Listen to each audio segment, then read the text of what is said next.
type de lumière. C'est la lumière monochromatique.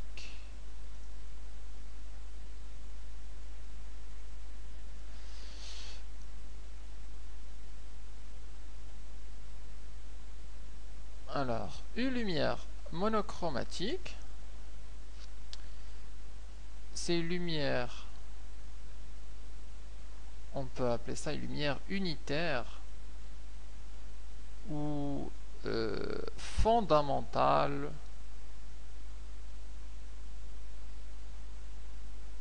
car on ne peut pas la décomposer en d'autres lumières. C'est une lumière unitaire fondamentale qui est composée d'un seul type de lumière associé à une seule fréquence. Là, à une seule fréquence. Et qui dit une seule fréquence, une seule longueur d'onde. Une seule fréquence f et une seule longueur d'onde lambda. Alors que pour la lumière blanche, on peut la séparer en plusieurs fréquences. Donc elle est composée, on dira, de f1, de f2, etc. de lambda 1, de lambda 2, plusieurs fréquences et plusieurs longueurs d'onde. L'exemple type de lumière monochromatique, c'est une lumière laser.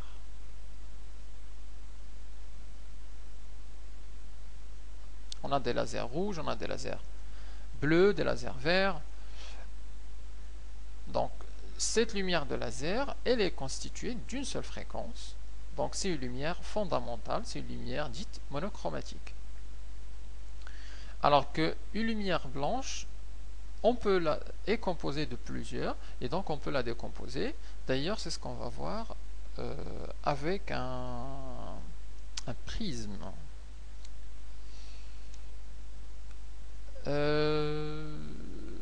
On peut parler aussi de célérité d'une lumière, célérité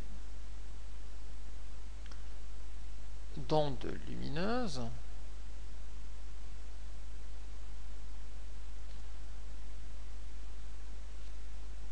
Alors, pour les ondes lumineuses, on a donc V, c'est la même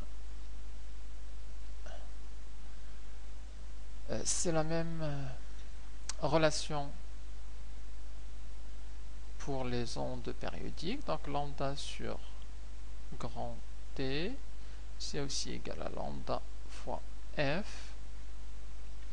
Alors, je dirais ici que c'est lambda vide, c'est-à-dire la vitesse dans le vide, ou la célérité dans le vide, et là, le lambda dans le vide.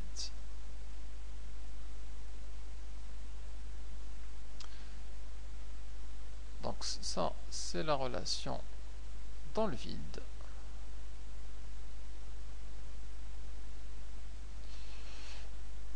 Si on veut la calculer dans un milieu qui a un indice de réfraction, dans un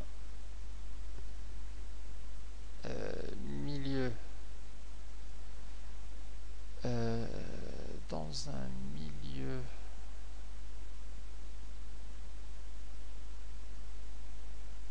d'indice de réfraction n, alors on aura V dans ce milieu, c'est égal AV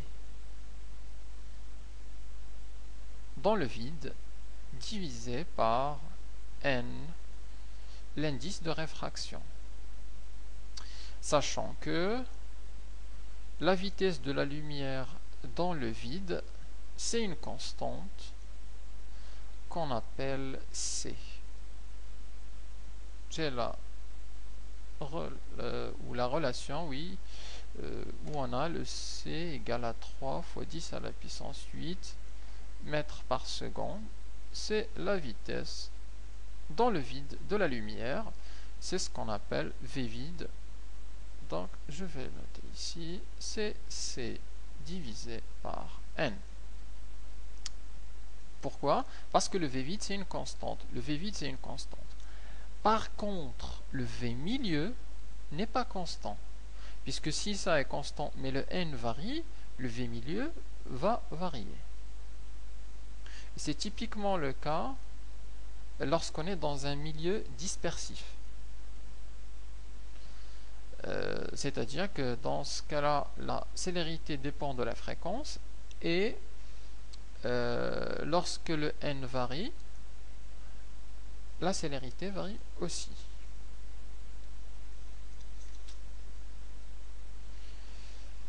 Alors, un phénomène intéressant pour les ondes lumineuses, c'est le phénomène de diffraction. On va le mettre ici.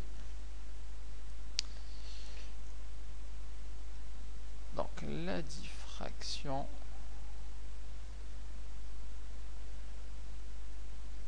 d'une onde lumineuse.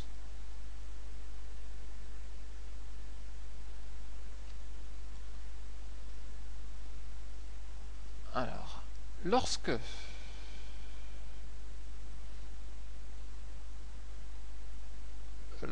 rayon lumineux,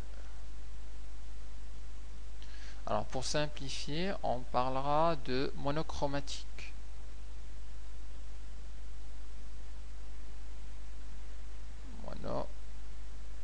Monochromatique. On verra, on remarque ce qui se passe pour une lumière polychromatique. Lorsqu'un rayon lumineux monochromatique traverse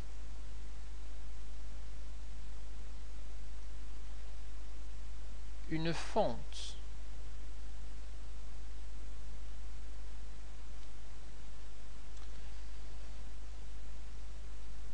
de largeur, alors la fente elle doit avoir une largeur A petite, voire très petite. Alors la condition c'est que le A, alors je vais noter à peu près égal à lambda et dire que A est de l'ordre de grandeur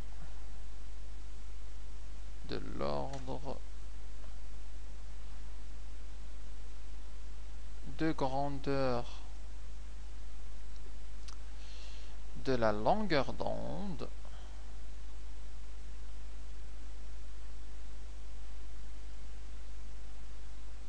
lambda. Alors qu'est-ce qui se passe?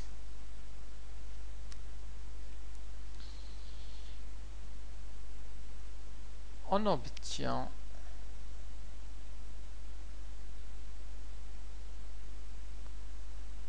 la diffraction, le phénomène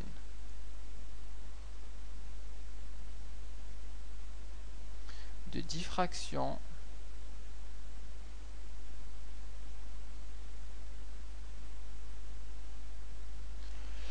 qu'on peut visualiser sur un écran.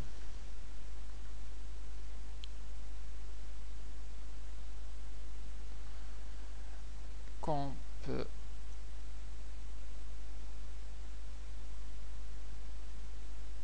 visualiser sur un écran. On regarde le dispositif expérimental. Alors, on a un émetteur laser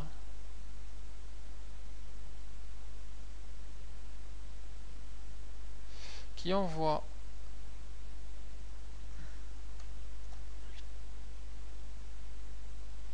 de la lumière vers une fonte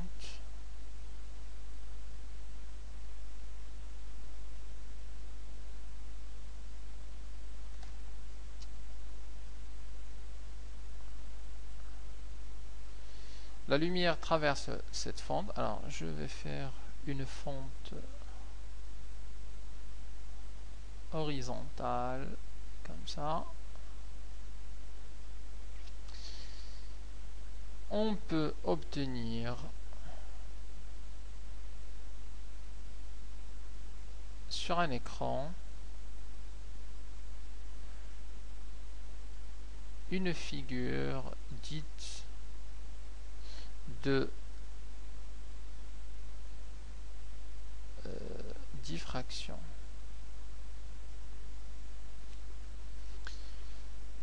Alors, à quoi ça ressemble? Ça ressemble à une tache principale ou une tache centrale lumineuse, et des deux côtés on a des taches secondaires plus petites comme ça.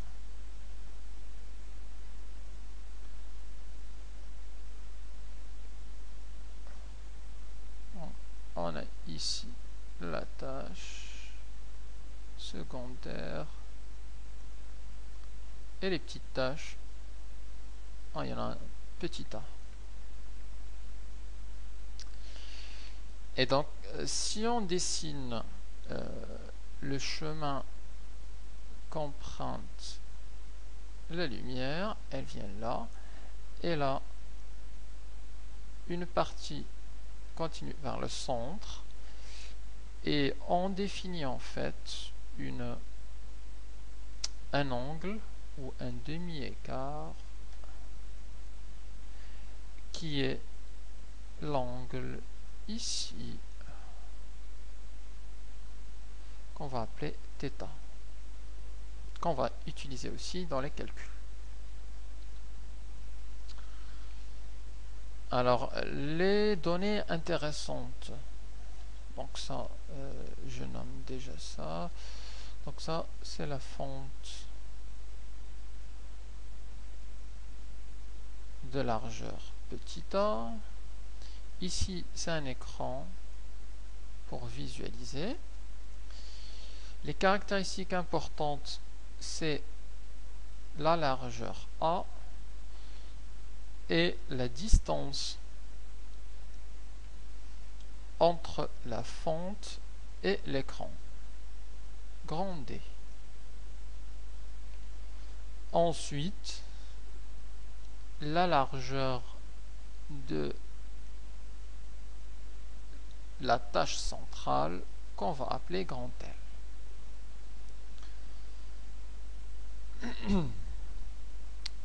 Alors, avant de donner les formules de diffraction de la lumière, je voudrais parler de deux cas ici, de comment séparer lorsqu'il y a diffraction et lorsqu'il n'y a pas de diffraction. Alors, cette forme-là, c'est une forme de diffraction. Donc, une fois qu'on a ça, on sait qu'il y a une diffraction. La question, c'est, lorsqu'il n'y a pas de diffraction, qu'est-ce qu'on va voir sur l'écran? S'il n'y a pas de diffraction,